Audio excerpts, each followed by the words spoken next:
नमस्कार, स्वागत है आपका एक बार फिर से एमओपी रंगमंच के हिंदी सत्र में।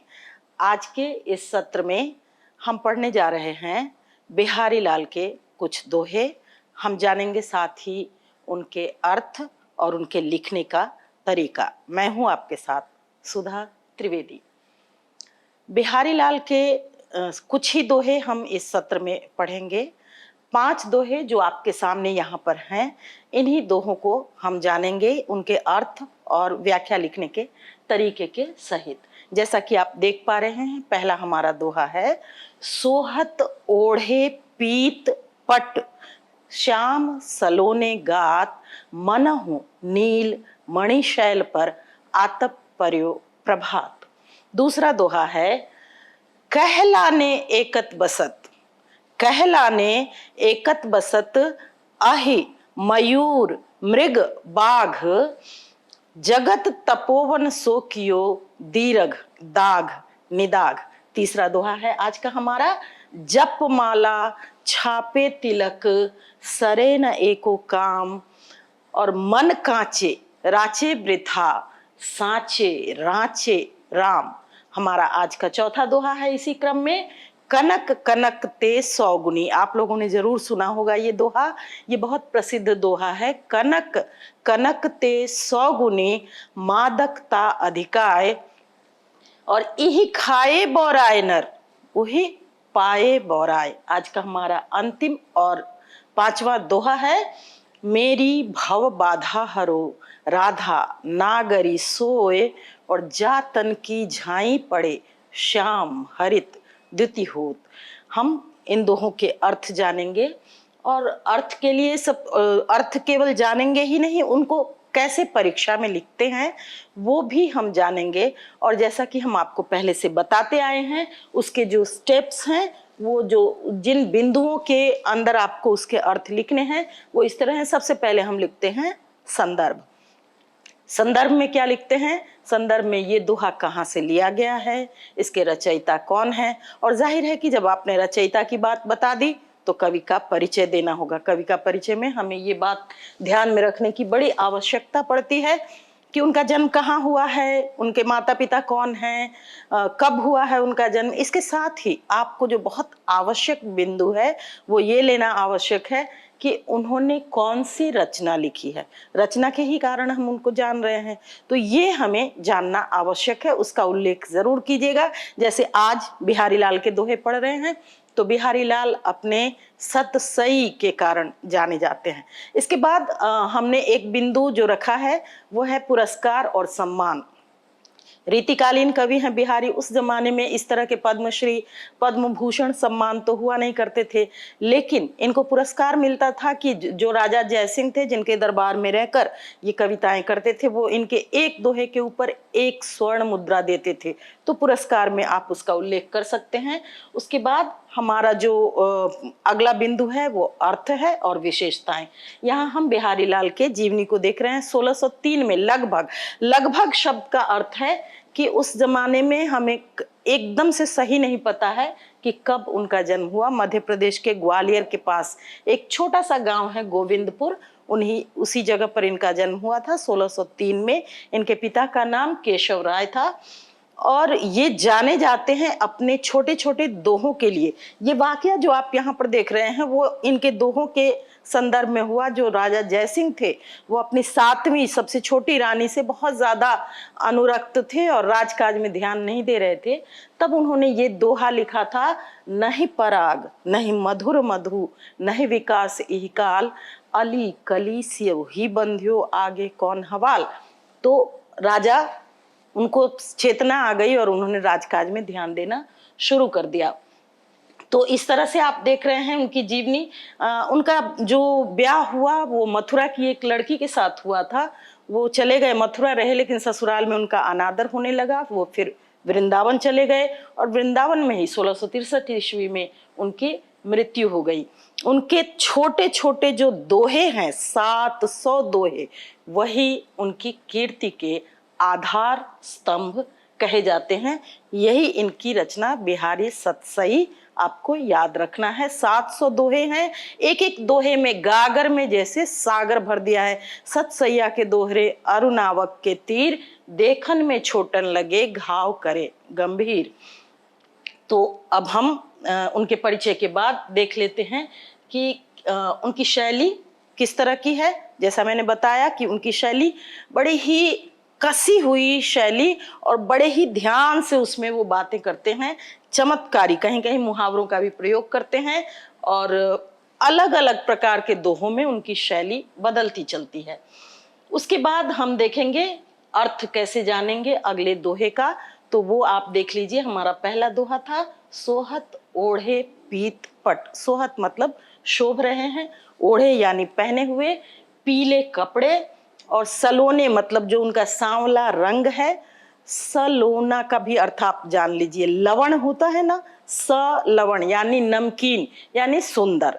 तो सलोने गात यानी शरीर पर पीले कपड़े पहने हुए भगवान श्री कृष्ण इतने सुंदर लग रहे हैं कि लगता है नीले मणियों के पर्वत पर सुबह की धूप, पवित्र धूप पड़ रही। कितना खूबसूरत वर्णन है। इस एक दोहे से आपको बिहारी की विशेषता का पता चल जाएगा।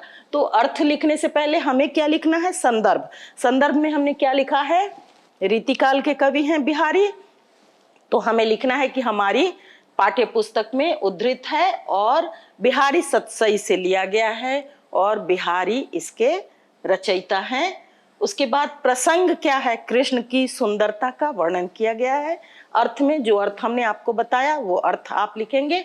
और उसके बाद विशेषताएं, ब्रज की भाषा है और उत्प्रेक्षा अलंकार, मनहु नील, मनहु नीलमणि शैल पर मतलब मानो नीले मणि। तो जहां पर मनहु जैसे ऐसे शब्द होते हैं वहां उत्प्रेक्षा अलंकार होता है। हमारा अगला दोहा है आज का, कहलाने एकत बसत। मतलब कहलाने, ये मध्य प्रदेश के थे और मध्य प्रदेश की भाषा में कहलाने का अर्थ होता है किस लिए।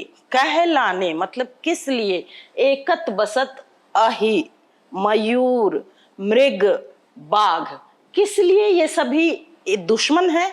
अहि मतलब सांप, मयूर मतलब मोर, ये दोनों एक दूसरे के दुश्मन हैं। मृग मतलब हिरण, बाघ मतलब टाइगर, दोनों एक दूसरे के दुश्मन है। तो किस लिए, कहलाने मतलब कहलाने के लिए नहीं। ये मध्य प्रदेश की भाषा है जिसका अर्थ होता है कहलाने मतलब किस लिए। ये सभी इकट्ठा बैठे हैं, जगत तपोवन सो कियो। जगत को ये इस तरह से तपोवन, जैसे तपस्वियों की भूमि हो, जो सभी एक दूसरे के साथ मिलकर, कोई किसी का दुश्मन नहीं, मित्र भाव से रहते हैं। वो क्यों, तो इसलिए कि ये जो दीर्घ दोपहरी है गर्मियों के दिन की, उसकी वजह से ये सभी। कहने का इसमें अर्थ है कि जब बड़ी विपत्ति आती है तो बड़े से बड़े शत्रु भी आपस में मित्र बनकर और उस बड़ी विपत्ति का सामना करते हैं। यहाँ पर आपको संदर्भ पहले की तरह ही लिखना है। विशेषताएं ब्रजभाषा है और अनुप्रास अलंकार है। अनुप्रास अलंकार का मतलब एक ही अक्षर की बार बार आवृत्ति हो तो उसे अनुप्रास अलंकार कहते हैं। तीसरा आज का हमारा दोहा है, जप माला छापे तिलक, सरे न एको काम, और मन कांचे नाचे वृथा सांचे राचे राम। संदर्भ में तो आप पहले की तरह लिखेंगे, तो पूर्ववत मतलब पहले की तरह, कवि परिचय भी पहले की तरह। प्रसंग कि भगवान केवल सच्ची श्रद्धा, सच्चे प्रेम से ही प्रसन्न होते हैं। और उसके बाद आपको अर्थ लिखना है। अर्थ क्या है कि आप मालाएं जप लो, छाप और तिलक लगा लो, या आप इस तरह के कितने भी भक्ति के आडंबर कर लो, आपका एक भी काम सफल नहीं होगा। सरय मतलब सफल होना, तो आपका एक भी काम सफल नहीं होगा। कैसे होगा सफल, जब आपका मन ही कच्चा है तो आपका एक भी काम सफल नहीं होगा। आपको अपने काम सफल करवाने के लिए सच्चे भगवान के रंग में रंग जाना। सांचे राचे राम, राम यहाँ पर आए हैं भगवान के लिए, ईश्वर के अर्थ में। तो इस तरह से आप लिख देंगे, विशेषताएं भी जैसा पहले उल्लेख हुआ है। उसके बाद आज का हमारा चौथा दोहा है, जो ये बड़ा प्रसिद्ध दोहा है और आपने देख रखा होगा हमारा आज का चौथा दोहा है, कनक कनक ते 100 गुनी मादकता अधिकाय। ये पहले आपने पढ़ रखा होगा कि सोना और धतूरा दोनों में से सबसे ज्यादा मादक कौन है? तो कह रहे हैं सोना। सोना खाने से नशा होता है आपको? नहीं। कह रहे हैं खाने से तो नशा नहीं होता। धतूरा, कनक का दो अर्थ है, कनक मतलब धतूरा, कनक मतलब सोना। तो कह रहे हैं कि धतूरा खाने से नशा होता है, जबकि सोना तो पाकर ही आदमी पागल हो जाता है। तो कनक कनक ते 100 गुनी मादकता अधिकाय। सोने में धतूरे से 100 गुना ज्यादा नशा होता है। यही खाए बौराए नर, इसको खाकर ही मनुष्य पागल होता है, जबकि सोना तो पाकर ही बौरा जाता है। यहाँ पर आपको ये ध्यान रखना है कि अलंकार में हम यमक अलंकार लिखेंगे।